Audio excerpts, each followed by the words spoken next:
Hall welcome to Riya talks. இன்றைக்கும் இன்னொரு சூப்பரான ஸ்டோரியோட தாங்க வந்திருக்கேன். சிவனுக்கும் முருகனுக்கும் நடந்த சண்டையில் நடுவில் மாட்டின பிரம்மா சிறைக்கு போன கதை பற்றி தெரியுமா? இன்றைக்கி அந்த கதையை பற்றி தான் பார்க்க போகிறோம். Welcome to Riya talks. உங்களுக்கு என் சேனல் பிடிச்சிருந்தா மறக்காமல் சப்ஸ்கிரைப் பண்ணிவிடுங்க. அப்போ தான் நிறைய கதை உங்களுக்கு இந்த மாதிரியெல்லாம் வரும். ஈசனுக்கு பாடம் சொன்ன முருகன். நம்ம புராணங்களில் பெரும்பாலும் அப்பா மகன் உறவு ரொம்பவும் உணர்ச்சி பூர்வமாக தான் இருக்கும். ஆனால் சிவனுக்கும் கார்த்திகேயனுக்கும் இடையே இருந்த உறவு வித்தியாசமானது. ஈசனுக்கும் கந்தனுக்கும் இடையே இருந்த உறவு சுவாரஸ்யமானது. அதில் குறிப்பிடப்பட வேண்டிய ஒன்று தான் முருகன் சிவனுக்கு குருவாகி சிவகுரு அப்படின்னு பேர் வாங்கியது. இவங்களுக்கு இடையில மாட்டிக்கிட்டது என்னவோ பிரம்மதேவர் தான். ஏன்னா முருகன் பிரம்மாவை சிறைப்பிடிச்சு வச்சதுனால சிவன் முருகனுக்கு சீடராக வேண்டிய சூழ்நிலை ஏற்பட்டது. அந்த சுவாரஸ்யமான சம்பவத்தை பற்றி தான் இன்றைக்கி நம்ம பார்க்க போகிறோம். பிரம்மதேவர் கைலாயம் வந்து சிவபெருமானை சந்தித்து விட்டு திரும்பிய போது சிறுவனாக இருந்த கார்த்திகேயன் அங்கே விளையாடிட்டு இருக்காரு. பிரம்மா திரும்ப இதை நினைக்கும் போது அவரை தடுத்து நிறுத்துகிறார் முருகர். சிவபெருமானின் மகனான தனக்குரிய மரியாதையை பிரம்மர் அவர் தர இல்லைன்னு கோபம் இந்த முருகருக்கு. தன்னை தடுத்து நிறுத்திய பாலகனை பார்த்து அதிர்ச்சி ஆகிறாரு பிரம்மா. முருகன் பிரம்மாவிடம் உங்களை அறிமுகப்படுத்தி கொள்ளுங்கள் அப்படின்னு சொல்கிறாரு. இதனால் குழப்பமடைந்த பிரம்மா தான் படைப்பின் கடவுள், வேதங்களின் அதிபதி என அறிமுகப்படுத்திக்கிறாரு. பிரம்மாவின் பதிலை கேட்ட முருகனோ அவருக்கு எங்கிருந்து படைக்கும் ஆற்றல் வந்தது அப்படின்னு கேள்வி கேட்குறாரு. அதுக்கு பிரம்மதேவர் நான் படித்த வேதங்களில் இருந்துன்னு சொல்கிறாரு.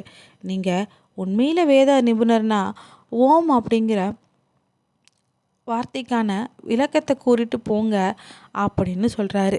இதனால் கோபமுட்ட பிரம்மதேவரோ ஓம் மந்திரத்தின் அர்த்தத்தை கூறிவிட்டு அங்கிருந்து நகர முயல்றாரு. பிரம்மா கூறிய பதிலில் திருப்தி அடையாத முருகன் அவரை சிறையில் அடைக்க முடிவு செய்கிறாரு. எனவே தன் நண்பர்களோடு சேர்ந்து பிரம்மாவை சிறையிலையும் தள்ளுறாரு.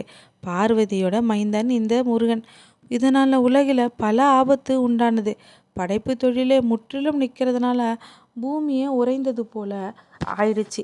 அதுக்கப்புறம் தாங்க படைப்பு தொழில் நின்றதுனால அதிர்ச்சி அடைந்த தேவர்கள் பிரம்மாவை விடுவிக்கும்படி சிவன் கிட்ட வந்து முறையிடுறாங்க.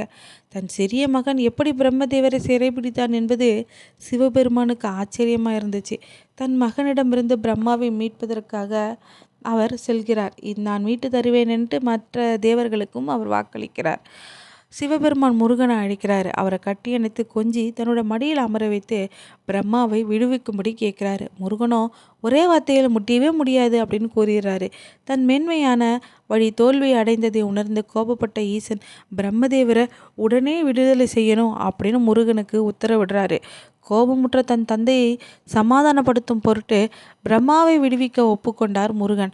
ஆனால் அதுக்கு முன்னாடி ஓம் அப்படிங்கிற மந்திரத்தின் விளக்கத்தை கூறும்படி கேட்டார். அனைத்திற்கும் மூலமான ஓம் மந்திரத்தை புறக்கணிப்பது மன்னிக்க முடியாததுன்னு முருகர் வாதிடுறாரு.